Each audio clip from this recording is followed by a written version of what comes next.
are we moving? Look at that display. You have flexible minimal. Because there's the line noise in a way. Yeah, we should not go all the way up to 50. Yeah. Gets larger if you close your eyes, also gets larger if you fall asleep. But also that, depending on the signal, like on the amplitude of the signal, the subjects are better at detecting small visual details or not. Like the phase of the signal. So the idea we have, we'll see if it's practically or feasible. But what you could imagine is that the time course or the signal of every electrode we encode in a different carrier frequency. Where it is. Yeah, so that then you have each position corresponds with a frequency. Combination of X, Y, and Z. And this is, so this one would be 50, this one would be 20, with the 1020 system here. That would tell you on an XY diagonal, XY grid where it is. And the same thing you just do with a Z direction as well. Okay, so I'm just going to write down the ones that we might consider.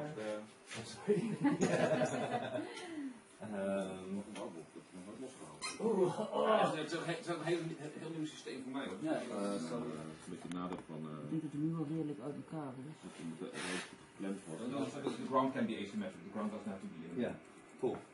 But then it should be at a place where we don't.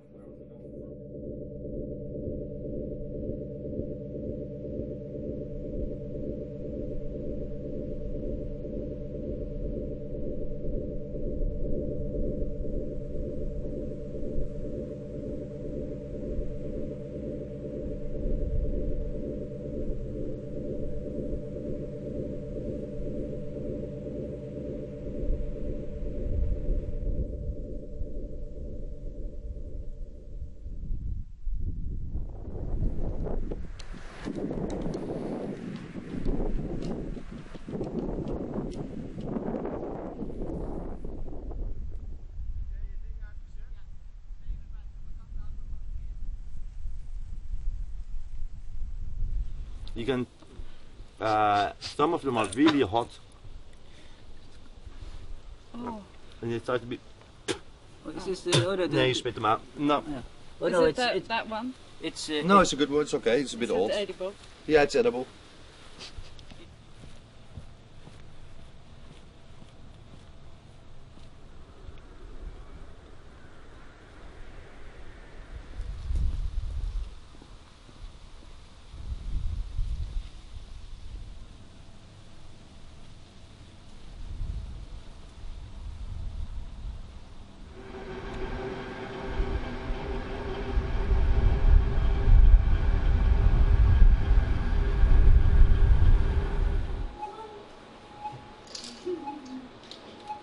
Yeah, because it's synchronized, and if you keep listening, your heartbeat will synchronize to it. If you're interested, he's actually very close. And I don't know what you know, yeah, but he hasn't given me. He has to give. When am I gonna get the fucking ayahuasca? And I'm just kind of getting ready for the punch, you know.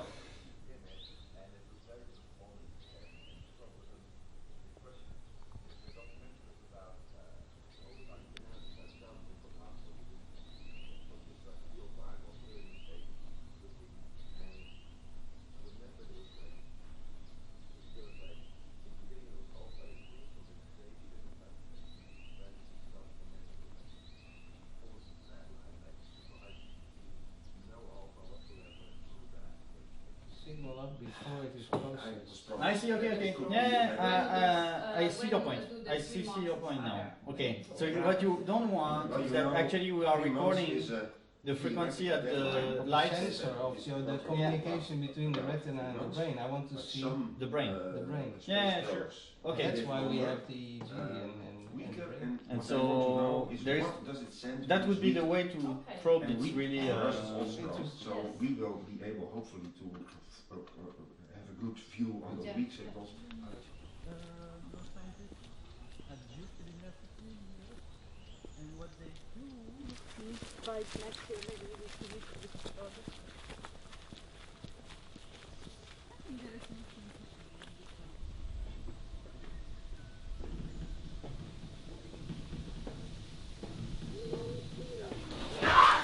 Yeah, fortunately.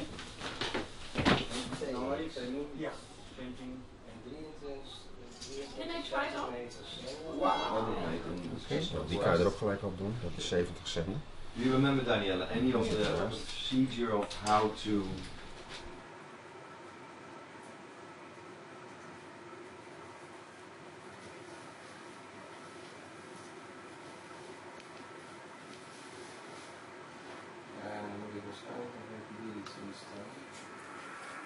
Perfect.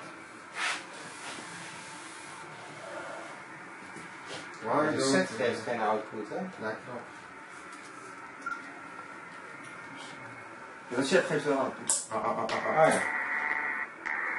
Maar dan komt hier niks uit. So this is the kind of sound. Hij moet wel 23 staan. Hij stond op 23. Oké, try again. Okay. Up. I switch again to the audio codec. I check the level, it's the same. There we go. Then it should show us up. Yeah, there it goes. Now I raise the sound level. And usually I occupy the 2400 Something like hertz that. you told us. Can 0 to you, 2000. Yeah. Can you increase The gain? Uh-huh. Almost maximum. Okay, go down. Okay. Maybe I know what's wrong. Stop. Please stop. Stop, okay. Okay. No, that's good. That's strange. Zit de stekker er goed in? Ja, want hij reageert er meteen. Ja. It works. So we should see something. De monitor van de TX, die zou het gewoon moeten laten horen, want die weet wat Ik sound zou uit. hem harder maken. Kijk, als ik hem... And you hear. Yeah. Yeah. So if you send, then we should hear that sound Okay. when it transmits. So check that once again. So here is I put the sound. Yeah, we don't hear a thing. Yeah. we Yeah. hear something. And now I'm maximum. That's But this is the maximum. sound. Yeah. There Yeah. we go. And that's gonna be this type of sound that we're gonna have from the EG.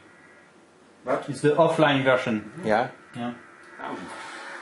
2400. So that's perfect. Yeah, that's what you told me last time, so perfect. I programmed for that. Yeah. Great. But it seems that when I talk. Ja, maar dit moet even, hè? Want we zaten te zenden. Oh ja. Okay. Even wachten, ik heb... He's going to listen. Ah, I see. To see what. Test PI9CAN, Papa India 9 Charlie Alpha Mike. PI9CAN, Papa India 9 Charlie Alpha Mike. Okay, and now if you do the audio, Yeah. Let's do it. you occupy half of the bandwidth that Jan occupies. So you could have made 64 channels. Ah, yeah? And now I go meter. Ja, maar je hebt al behoorlijk goede... Well, so that's the EEG actually. Ja, this is the EG. Wow. So cool. But we can zoom in like crazy. I mean, I have to Okay. alter this. One moment. So technically you should see 32 channels.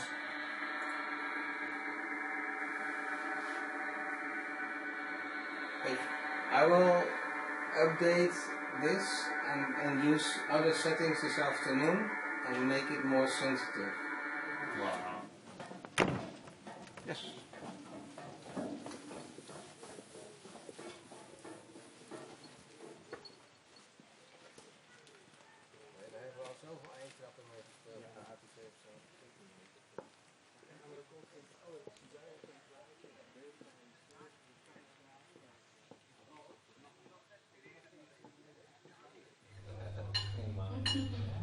Perpetrator. Yeah. So double.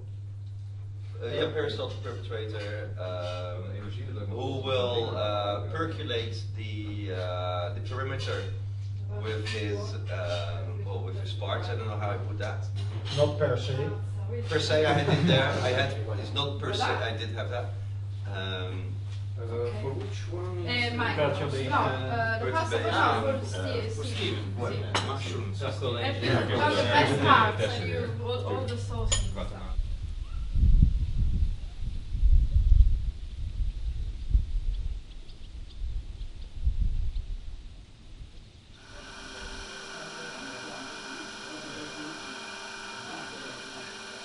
Ja, maar dat is het enige wat is gebeurd. Oké. Ah, doet wel zo. Nee, geen viewer. Ik weet wel trouwens in mijn laatste week als ja, dat is al 4 weken geleden. Ik zie die dingen die bij mij afgesproken zitten eigenlijk niet in mijn agenda staan. Ja, dus ja, voor mij was het ook, ik heb dus eigenlijk gevraagd van, er was volgens mij... You notice already, but it's the fact that you create this contrast and you make sure that, yeah, this is a very technological adventure, but at the same time the whole purpose is to transmit something which is not about technology. Yeah. And for that to create a contrast was something very natural. Papa India 9 Charlie, Alpha Mike, Radio Telescoop Ingelo. Test 1, 2, 3, Papa India 9 Charlie, Alpha Mike, PI 9 CAM. Test 1, 2, 3, Papa India 9 Charlie, Alpha Mike, PI 9 CAM. Papa India 9 Charlie, Alpha Mike, Radio Telescoop Ingelo. Test 1, 2, 3, Papa India 9 Charlie, Alpha Mike, PI 9 CAM.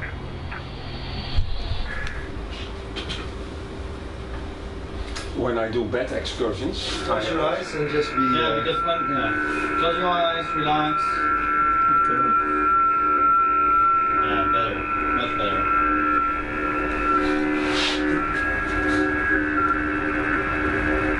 Relax your muscles, your face, your eyes. Yeah, that's better. Voila.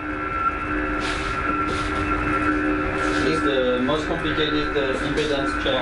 At least I could, from the recording here, the good thing is that I managed to record also on my computer. Yeah. The pure, real input. So we can compare the FFT of this one and do all the correlation, analysis and so on. And we can do that also with the moon bars later. Yeah. And so, but that will be only 2.5 second chunks. Yeah, well. Okay, but it's we can do many chunks. It will be very difficult to correlate with the original because you don't know which 2.5 second chunk. Yeah, that's true. Yeah.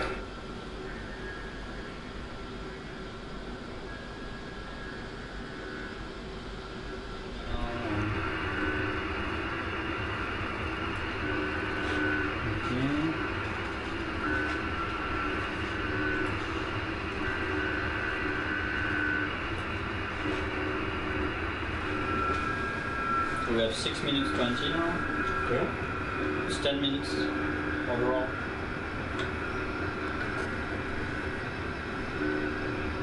Steven. Yeah.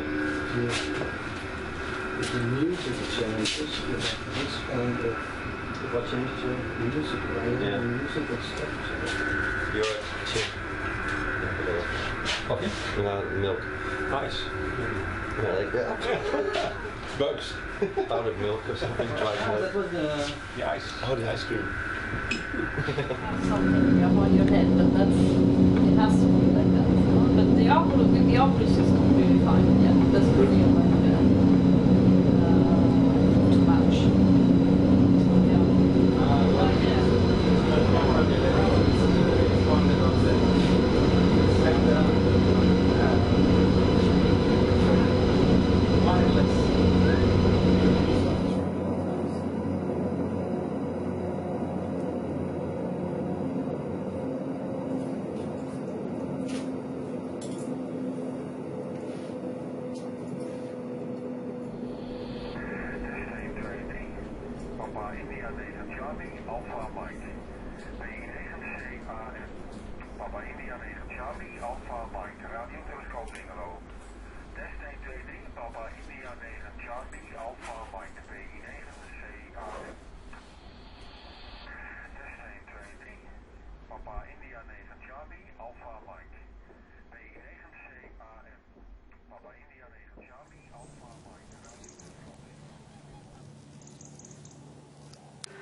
You can ultimate neurofeedback.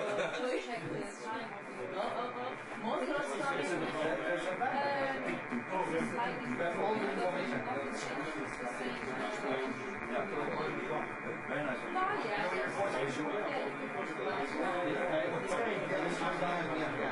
fully done, but it's gonna be very.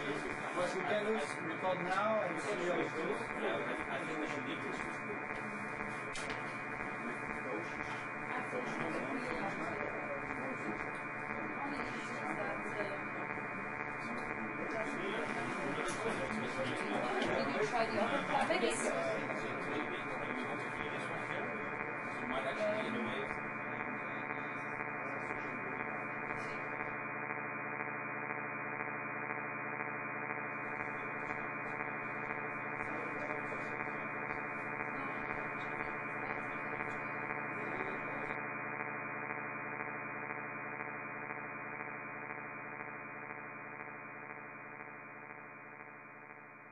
How does the photo, do you think, relates to how we are developing as humankind in the present, in the future?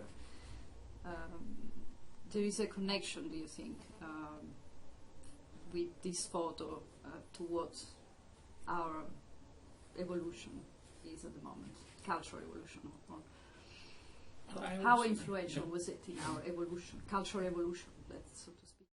Yeah, well, it's hard to say. I think the meaning of any object, in this case the Earth-eye photo, is in the eyes and minds and hearts of the beholder. It's not in the object itself. So it all depends on the persons that find themselves in a particular society at a particular point in time, how this will be perceived. And also, perceptions do not always lead to actions because you may be constrained by other situations. Yet at the same time, I do feel that it is a similar change in perception as what happened when people went out from Europe trying to go to China or to the Moluccans or wherever they wanted to go to find the riches that they were looking for, and then hit this unknown continent, which forced them to rethink all the ideas about what the Earth was like and come up with a more reality congruent way of looking at the Earth. And I think that is what's happened also with these photos from space, that suddenly we're looking at the Earth in a different way, and it can be interpreted in many different ways. But for many people, I think pretty obvious it has been, we're living on this little planet and we better take care of it, or otherwise we're not going to be there for very long, as Bill Anders put it. So is there an equivalent of this photo, for example, in the Soviet space program? Do you know if the Soviet cosmonauts took a photo that has been shared, for example, during the Soviet times?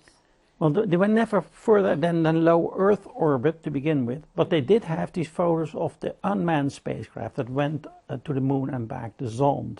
And they took also Earthrise photos. Actually, quite a good one.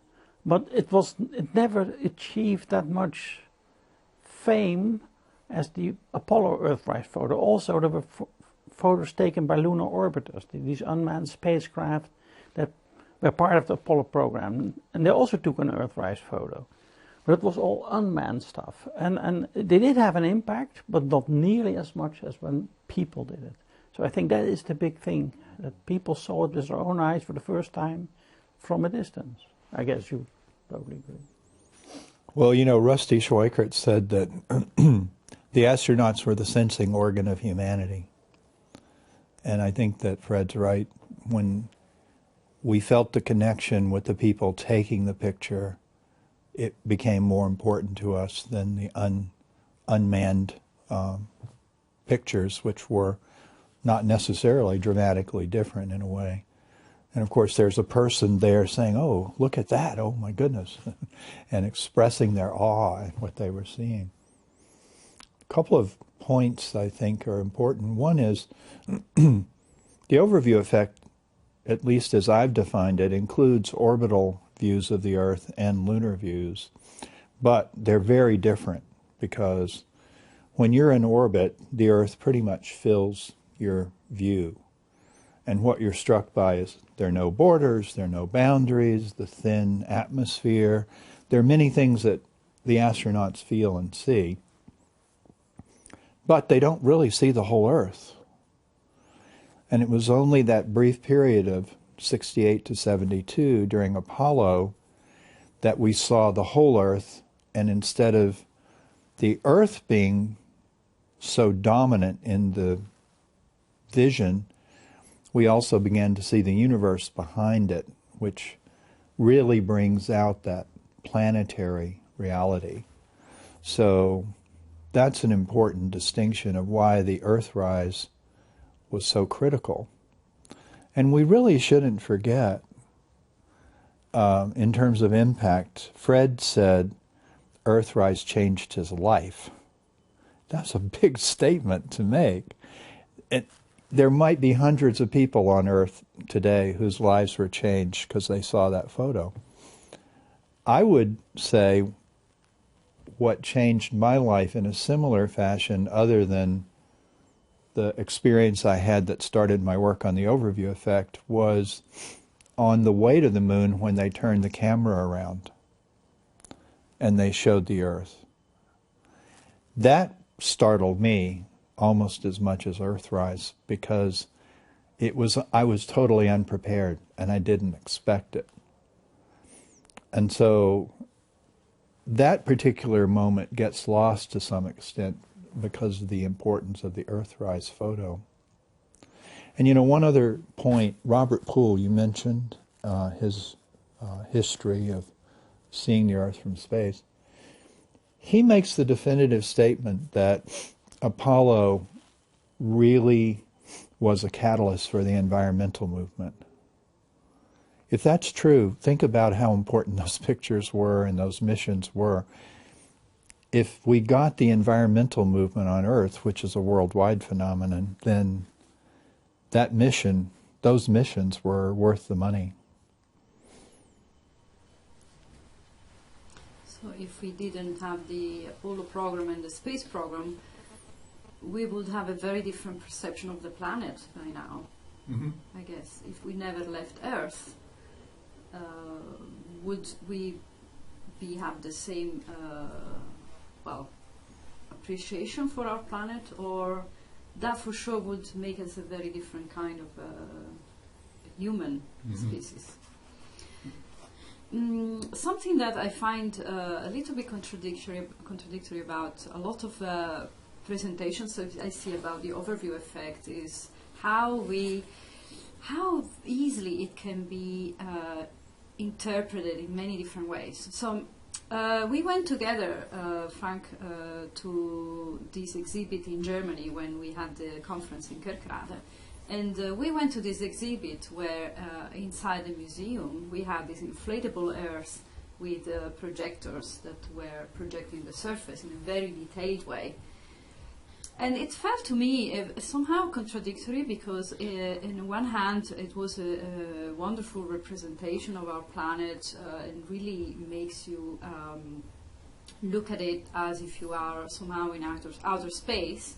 But on the other hand, I thought, isn't this also a way for a human being to feel like you are owner of the planet? So it's like you are bringing the planet into an object, shape of an object that you own and you can destroy, you can decide what to do with this object. So it is a very anthropocentric perspective again. So I see a lot of these. So also map making seems to be following this logic in a way. So the attempt to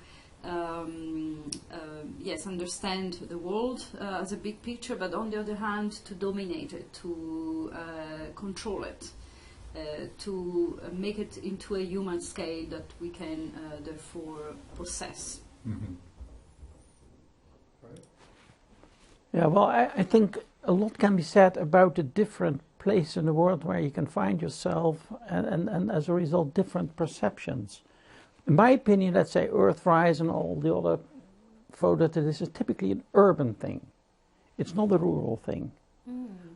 So if you have a society where most people live in rural situations, they probably wouldn't have felt that impact yet, especially in more traditional agricultural societies. People would be feeling very dependent on the land, so they would have many of those feelings, perhaps felt in different, defined in different ways, but at least they would feel their dependencies on the land. That's what I experienced in Peru when I went to live in that Andean village. It made me think a lot about the rural and urban divide, and also the divide between, let's say, traditional agricultural societies and the industrialized type of doing things here in Holland, but certainly also in the United States, which is a very different way of doing it. But still, I'm inclined to think it's first of all an urban thing. So with the rural-urban transition as it is taking place, more people will probably become sensitive to it. But also, I think rural people are not very sensitive to it. And also you have to realize in the US, they didn't say that, but at a time, there were lots and lots of people who didn't read newspapers, who didn't look at these magazines. And it seems to me, as a result, there's a sizable section also in the US of people who, in that sense, still live in a pre-Apollo era, who weren't really touched by these photos. So it's not only America versus the rest of the world, also there's a big divide, I think, within the United States itself. The only point I can make is that in the people I've interviewed about their experience, I didn't pick up this idea this is a place to dominate and control. It seemed like the reactions were different than that. Nicole Stott talked about the earth looked like it was glowing and warm, and Sandy Magnus said it looked like it was an inviting place, a place you'd want to go. And every astronaut talks about the thinness of the atmosphere, and most of them come away feeling the Earth is fragile and we have to be careful with it. So it seems that so far most of the experiences have been more in that direction than in the idea of the Earth as an object that we can dominate. However, you know, it depends on the person, and I think there could be people who would look at it that way, depending on why they went. So, for example, I've never talked to anybody with this attitude, but if I'm a military commander and the military sends me into orbit with a mission, I guess I would probably look at it differently than going there for scientific or other purposes. But, you know, that could happen. The other question that's been asked of me is, couldn't people just start to ignore the problems on the planet and get enthralled with the beauty and oneness of it all? And again, I haven't seen that. More, what I've seen from astronauts is a cognitive dissonance. They enjoy the beauty and the awesome things they're seeing.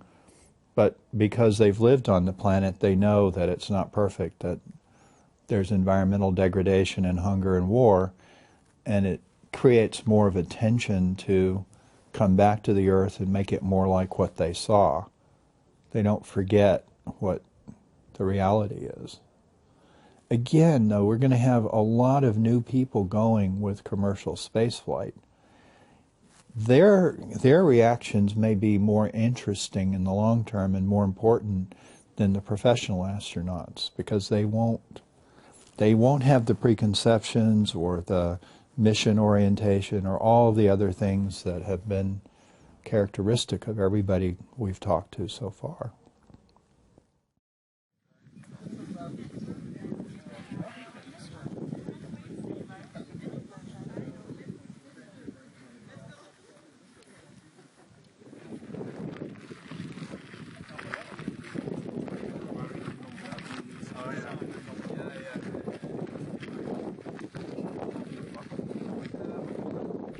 So of course, you know, we've heard about the overview picture this morning. So I actually brought the other two pictures that were shown also this morning, but we have already seen them, so there's no point. So there's the overview picture, and NASA has a way of always doing that on dates that people are free. ESA can learn from that. You know, at 24th of December. If you were living on the moon, you would be seeing that Earth rise picture. You said that all the time. Now I'm not going to give you the answer, but this is something you could think about. So if you are on the moon, where and how would you see the Earth in the sky? You can think about this. At the end, we look around here, yeah, and we see all this. We see the grass. We just saw these beautiful birds, and it's very, very, very complex. We ourselves are super, super complex. Whereas if you think about the history of the universe, it starts from very not complex at all. There's sort of the Big Bang, the idea of the Big Bang, which is not a Big Bang at all. It's just, it's all its energy in the size of an atom. And that's what it did. That's what the Big Bang comes, and then it sort of starts to expand. And in the beginning, of course, it was just not structured at all. The idea behind the story is that you have, that she's choosing the perfect conditions, the right temperature of the porridge, not too hot, not too cold, the right size of the chair, the right softness or hardness of the bed. And so also you can, in a way, nature has done the same thing for us. Otherwise we wouldn't be standing here.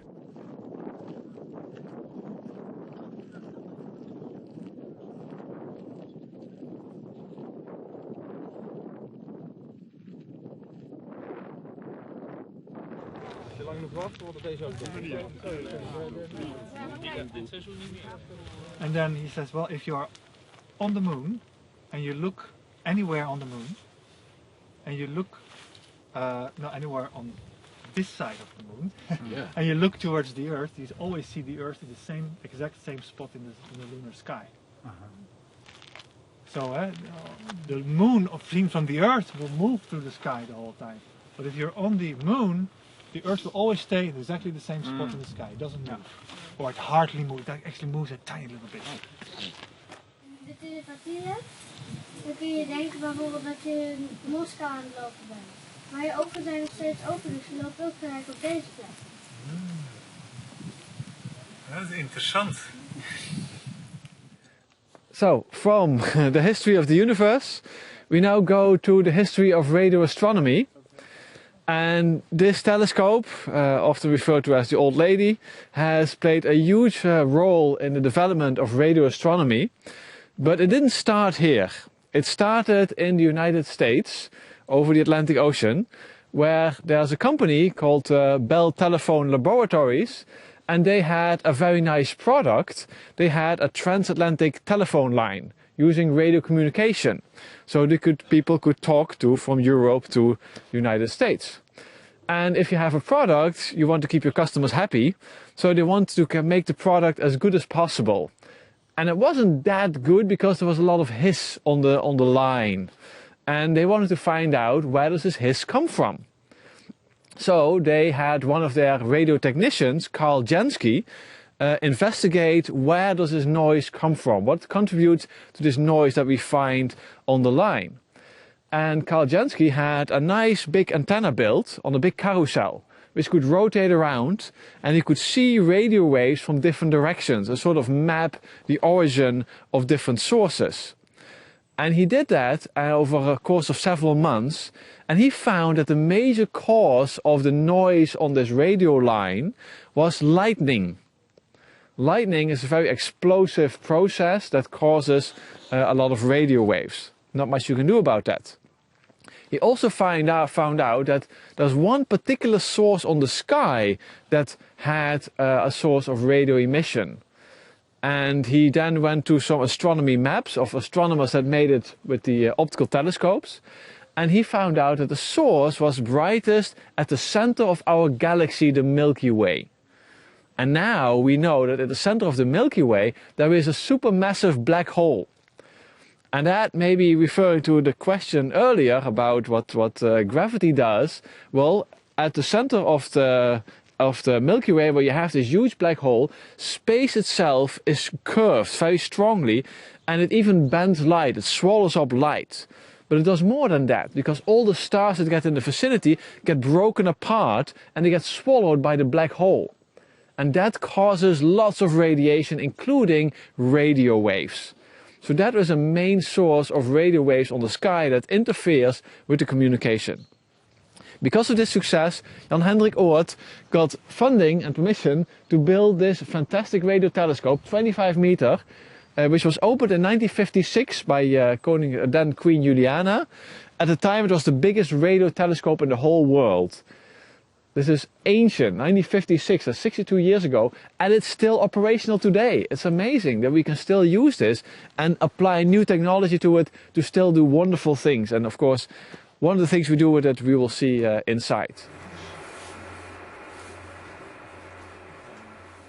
So I've just turned the engine on, and they will turn the computer console and the radio equipment on. And this will allow us to track our object, which is Antares. So we will be tracking Antares, rotating with the cabin, while the dish will shift its elevation in order to transmit towards the right direction. Just to clarify, we start off with Antares, and then we let the sky drift. So we move towards the plane of the Milky Way after Absolutely, yes. So we aim at Antares first, and then as Mario Dijkman, our first volunteer, watches the video, we transmit her brain activity into space in real time, and her brain activity will be drifting across the space as the Earth rotates. You can visualize the position of the Dwingelo radio telescope on this desktop.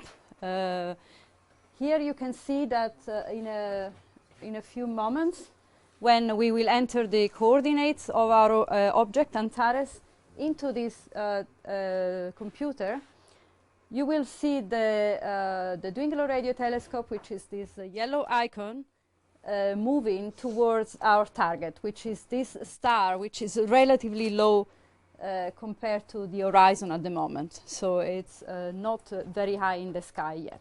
When we rotate, also the dish will move. So it is a 360-degree movement.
And this is the sound of the 32 channels compressed into a mono sound.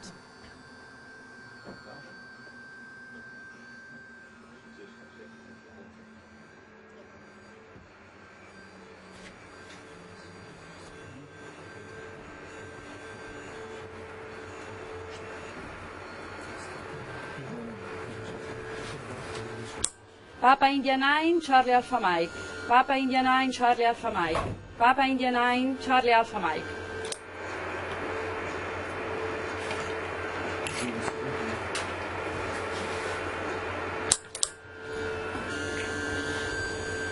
We are now transmitting into space.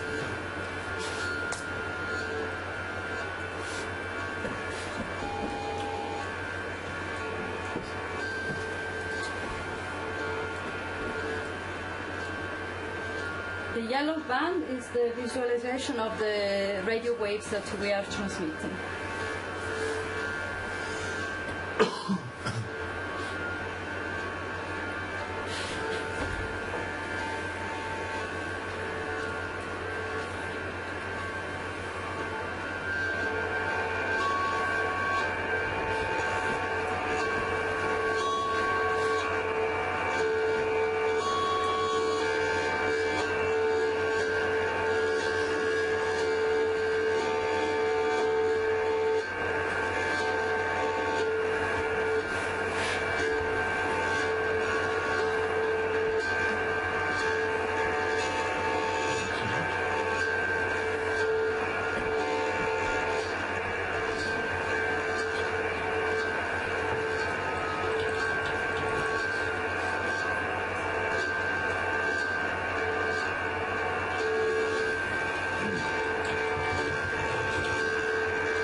Papa India 9, Charlie Alpha Mike, Papa India 9, Charlie Alpha Mike, Papa India 9, Charlie Alpha Mike. End of the transmission. Thanks to Marjolein Dijkman for her unique brain sound. The sound output from Marjolein's brain activity is unique, so every person has a different musical, let's say, output. So ask questions to myself, the radio operator, or the neuroscientists. Please feel free to do so. There's a kind of like a beat to it? Yes. Yeah. Is that the heart rate or? No, actually it's the buffer. We need to operate on a buffer. All the 32 channels, then make a mathematical transformation, right, and resend it in real time. And there is like a little border effect at the sound level. It's like because we take a 1 second buffer. Okay. Yeah. Yeah, it's a kind of border effect. But it also provides a timer. Yeah, it can. Yeah. Several timer, but fortunately at FFT level we don't have that. So when we transcribe back to audio, that gives this. Following up on that, because it's not just a beat, but you could definitely hear over time some spikes going up, activity. But that's other. That's real. That's exactly. Physiological thing. So is there not something you can connect that to certain events, or could you describe it like? Because Stephen at some point, I think she was laughing a little bit, and you could hear the joint going up. Sorry. Yeah, well, then, when they were like the planet Earth on the screen. Yeah, that was. Yeah, we're like a huge. You could see the video. Yeah, and I think that there was this because the distribution of the frequencies. So every electrode has a little frequency band. So if you hear the frequency shift from one end to the other end, it means that in a sense the signal we're picking up shifts from one part of the brain to the other part of the brain. And so, which means that, let's say she becomes very relaxed suddenly, it's very visual. I thought that was kind of an interesting moment when we actually heard it. Yeah. But it's obviously, it's not something we were planning on, you know. So we don't make the sound for us to listen to it, you know. But maybe we should. You can indeed hear what's going on. I mean, you can't really read your mind, but you can sort of get some impression of what's going on. It's amazing. But so there's like research made on epilepsy, for instance, to sonorify EEG to allow epileptic doctor to detect the seizure coming up by the sound, actually. So there is like a research on how to sonify EEG also for medical purpose, because we are very good at picking up auditory pattern. Yeah. A small question: does she hear the same noise as we have, or does she have music So sound? there is the video that you probably saw projected there is accompanied by music by Brian Eno. So I used the track called Stars. And it is a very, as you know, Brian Eno, ambient music. So the state of mind, initially the idea was to have no sound at all, because of course in outer space you have no sound. And Brian Eno's piece is really almost so minimalistic that it's almost a very introspective sound, so it doesn't impose itself upon the image, but rather it kind of creates that I think a sense of weightlessness and somehow projects immediately your state of mind into a broader space-time. At least that's my interpretation of the piece. Why did you choose for visual instead of audio? Because I can also imagine that your thoughts are, let's say, triggered by certain music or certain atmosphere of music? Of course. I also initially I thought I could do this also without any input. So this could be well done just by having the person resting on the chair without watching a video. But because of this strong inspiration from the overview effect, I decided to have as a source of inspiration the images of the cosmos, the evolution of the cosmos and the Earth seen from space. And for the video, I worked together with Sandro Bocci. He's the filmmaker who made the VR film, and we worked very closely. Sandro made the images for the film, and we worked together on the narrative so that we could somehow convey this idea of cosmic evolution and up to the visualization of the Earth seen from space, but from a more subjective perspective. So the idea was to combine the objective views of the cosmos from science with the subjective interpretation of these images. Did you register the two different tryouts, so the one with image and the one without? You mean the first when the video stopped working? Show a film and then yeah. Show a film? Yeah, I think we recorded both. Mika, you recorded both? Everything, so we're gonna yes. specifically interpret every data.